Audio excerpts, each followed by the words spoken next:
Друзья, рада всех приветствовать на моем канале. Меня зовут Светлана. На календаре 1 сентября 2023 года. Сегодняшний выпуск будет посвящен новому вышивальному процессу, который взял свое начало 22 августа. А также отметим и его прогресс за 9 вышивальных дней. Прозвучит сегодня и стих в моем исполнении на заседании нашего клуба. Посвящен он картине художника. О нем мы поговорим ниже. Итак, друзья, рада представить вам картину Happy Family «Счастливая семья» известного итальянского художника Джованни Баттиста Торилья. Вот так, друзья, моя работа должна будет выглядеть в итоге. Но сразу немного технических характеристик. Я называю эту вышивку многоцветыш, так как размер схемы 400 на 260 стежков, что в общей сложности составляет 104 тысячи крестиков. В готовом виде она должна будет иметь размер 56,5 на 36,5 сантиметров. Размер этот предусматривает основу Аиду 18 каунта. Одним словом, малышка в мире многоцветок. Это будет, друзья, парная картина к уже имеющейся член семьи, которая тоже из разряда small, маленьких. А заодно отдохну от больших работ. Схема представлена компанией Golden Kite номер 4408. В работе задействовано 195 цветов, из которых 119 бленды.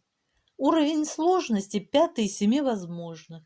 Вышиваю я крестиком в 2 сложения нити, ниточками фирмы DMS на конве Аиде 18 каунта фирмы Zweigart кремового цвета, иглами 28 номера. В работе использую электронную схему в приложении Saga, с перенабором которой мне в очередной раз любезно помогла Елена Соколова. Спасибо, Леночка, большое. А сейчас, друзья, нас ждет вышивка. Итак, друзья, новый старт, новые истории, новые путешествия. Первый крестик уже появился. Все готово. Область выделена, которую я буду заполнять. Как видите, я изначально размечаю только по периметру канву, а затем по отдельно взятым областям. Все, иголочки готовы, мусорничка, все, что нужно. Нитевдеватель, ножнички. Все. Планирую, друзья, до отчета вышить вот эту часть вертикальную. Но посмотрим, удастся ли мне это. Вот так моя работа выглядит сегодня. Перед нами 9,8% готовой картины. В крестиках это составляет 10200. И со 104 тысяч нам осталось вышить 93 800 крестиков всего лишь. Как видите, друзья, мне удалось реализовать план и даже слегка превзойти. Неожиданно. Почему неожиданно? Дело в том, что ставни и солнечный пейзаж за окном наших новых друзей настолько многоцветны, что буквально почти полностью были задействованы сразу же все имеющиеся символы. На каждый символ отдельная иголочка, и заправляю я иглы не сразу все перед началом работы, а по ходу пьесы, так сказать. Потребовалось значительное время на заправку и вышивку множества разносимвольных единичек, но также двушек, трешек и так далее. Поэтому, взвесив свои возможности и предстоящие задачи, я решила, что будет хорошо, если к предстоящему отчету я справлюсь Ну, хотя бы 6000 крестиков. Однако дело пошло. В ставнях дали, количество единичек уменьшилось, иглы уже, как вы понимаете, были все готовы, да к тому же появилась головка мальчика на конве. Интерес удвоился, а с ним, соответственно, и скорость. Игнацио, так зовут нашего героя картины, получается веселым, улыбающимся и счастливым. Теплые лучи солнца нежно касаются светловолосой детской головки. Игнацио заботливо ухожен, аккуратно подстрижен и причесан. Друзья, мне нравится, как дизайнер справился с разработкой схемы лица. Лицо имеет естественный цвет, без потусторонних пятен, мягкая игра света и тени. И за счет этого угадывается и возраст персонажа, и его настроение, и даже направление взгляда. Ребенок, как мы видим, доволен происходящим. Счастливый момент. Как раз то, что передает нам художник через свои полотна.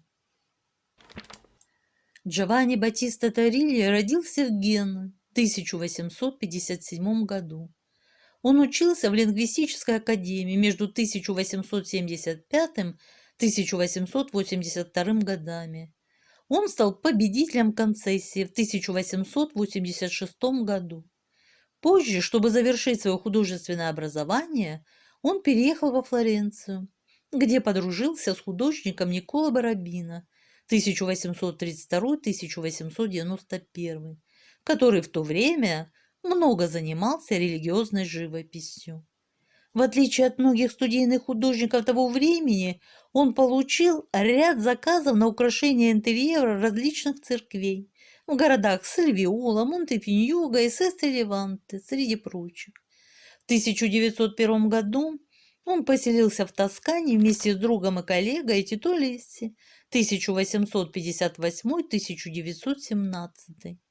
Именно в это время он постепенно отказался от рисования на религиозные и исторические темы и начал сосредотачиваться на темах, связанных с романтическими интерьерами, где он изображает семейную жизнь в Италии.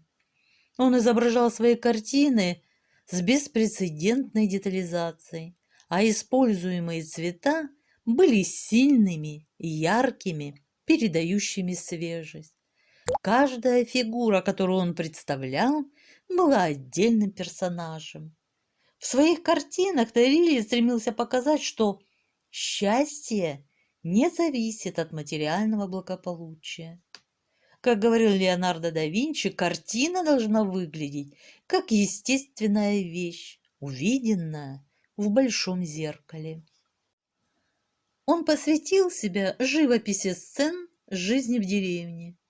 Темы об очаровательных крестьянах были востребованы в Италии и во всей Европе в конце XIX века. Торилью особенно обожали за его теплый и отзывчивый взгляд на полезность семейной крестьянской жизни. Его многофигурные композиции демонстрируют великолепные визуальные детали, обогащенные сильными повествовательными элементами. Друзья, умер художник в 1937 году. Его работы можно найти в нескольких художественных коллекциях и в нескольких галереях по всему миру. Работы Джованни Баттисты Торильи были предложены на аукционах неоднократно. С 2000 года рекордная цена для этого художника на аукционе составляет 470 378 долларов США за картину «Нить жизни», проданную на лондонском аукционе Сотбис в 2007 году. А сейчас, друзья, обещанный стих «Нить жизни». Панкова Людмила. Еще недавно молодость и сила кипела, пенилась и так спешила жить, но светлой старости дорогу уступила. Как незаметно дети подросли, и как птенцы из отчего гнезда, встав на крыло, взлетели, унеслись, чтоб возвращаться только иногда.